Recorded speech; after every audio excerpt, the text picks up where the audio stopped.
Initial drum kit rudiments.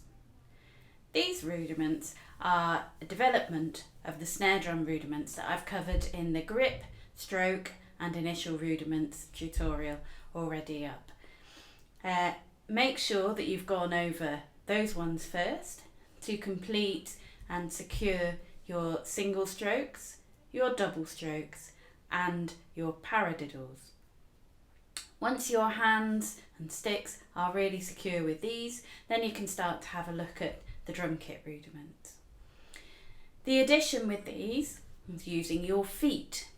I call it walking feet because we do a bass drum with our right foot followed by a hi-hat with our left foot.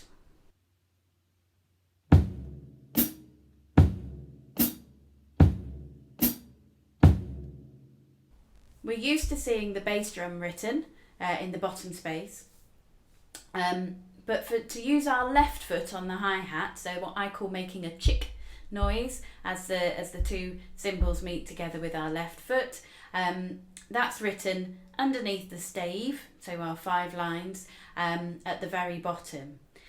There's a notation key which I like to use, which made up out of a drawing of a drum kit. So if you can see the bass drum at the bottom in the bottom space and the hi-hat there, we always write music using these 5 lines and 4 spaces. It is called our musical stave.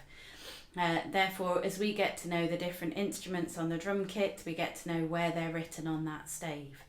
So at the moment we're focusing on the snare drum and the bass drum and our hi-hat foot. So make sure you know which one's which.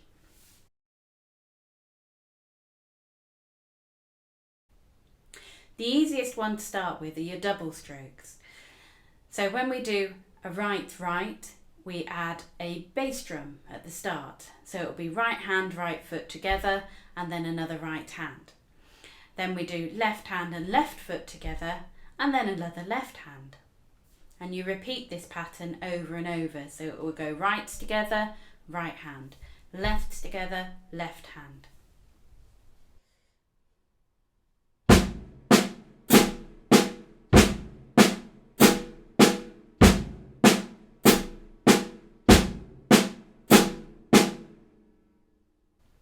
For the single strokes, your feet will always go with your right hand. So it'll be a right hand with a right foot, and then your left hand plays on its own, and then a right hand with a left foot. So that's an opposite hand and foot before the left hand plays on its own. So the right hand always has a foot with it, alternating your feet, and your left hand goes in between. Gives you a little bit of thinking time. So right together, left hand, right with left foot, left hand, right together, left hand, right and left, left hand. And so you can work those up to a good speed.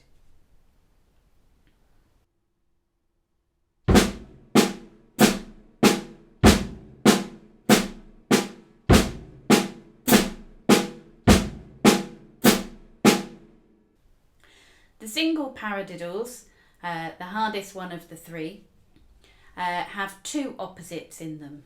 So you start with your right hand and your right foot and then do a left hand. Then we do a double right but with a left foot. So you'll have a right with a left foot and then another right hand. The next one is a left hand with a bass drum. So again opposite but the other way. So left hand with a bass, right hand on its own, and then to finish you've got the double left with a left foot. So if it helps, put rights and lefts on your feet as well. Remember the coloured in blob is your bass drum and the cross at the bottom is your hi-hat foot.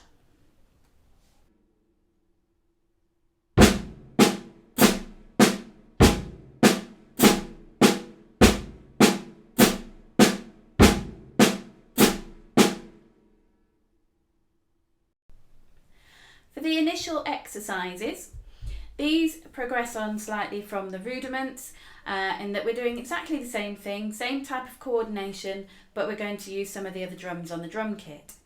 So going back to our notation key, we've still got our bass drum in the bottom space and our cross as our hi-hat, but our snare drum in that second space down. but we're also going to use our highest tom, so that's the smallest one just above the snare drum here, and that's written in the topmost space. Then we have our middle tom in between the three toms. That one's written with, it's the only one with a line through it, so that's at the start of the third bar. And then lowest down is our floor tom, so that one's in our second space up. So if we were to go through the spaces, we've got bass drum at the bottom, then the floor tom, then the snare drum, and then the high tom. Obviously our odd one out is that middle tom, and that one has the line through it. These initial exercises only use the one cymbal and our left foot. So at the end of exercise number 2, you get to hit the crash cymbal, but the others don't use any cymbals. So we're mostly focusing on getting around and about the tom-toms. I'm going to talk you through exercise number 1. We start with single strokes in the first bar. We've got a right, left on your snare drum, and then right, left on the high tom. So you'll move from one to the other as you're playing that bar. In the second bar, we've got double strokes. Our right hand is going to sit on the floor tom, and our left stick on the snare drum. And you'll do a right, left, right, left with those ones. And then our last bar is using the paradiddles. For this, we use our right hand on the middle tom, and our left hand on the snare drum to do right, left, left. Obviously when I'm talking about hands, generally you'll be using sticks. So making sure that we get those between them. We finish with a bass drum and a snare drum on the first beat of the very last bar. Once you can coordinate just the sticks all the way through, so learn your hands first before trying to add the feet in. We've also got some dynamics written on there. We've got an MF written underneath the music at the very start.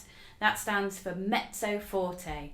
This means moderately loud in Italian. So start at a normal volume for you. So you're not making any effort to be loud or quiet, it's just your normal playing. Then, when we get to the paradiddles in the third bar, there's just an F written underneath. So this is forte, which means loud.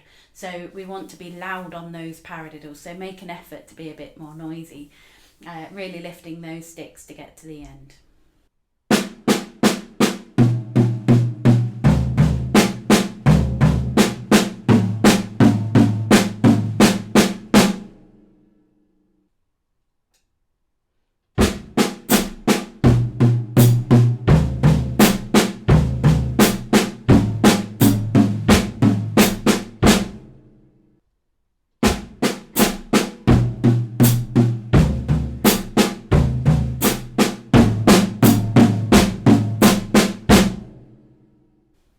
The other two exercises are very similar. We have double strokes, then paradiddles, and then singles with our crash at the end in exercise 2. And then in exercise 3, paradiddles, double strokes, and then the single strokes. So try and recognise which rudiment you're on. If you're struggling with a particular bar, is it because that particular rudiment isn't quite secure yet? So go back to the rudiment, make sure you're happy with it, play around with it, try it around the drums in your own way. That way when you're working out, it makes it a bit easier. I've recorded all 3 of the initial exercises so you can listen to the other performances for when you're learning them. Good luck!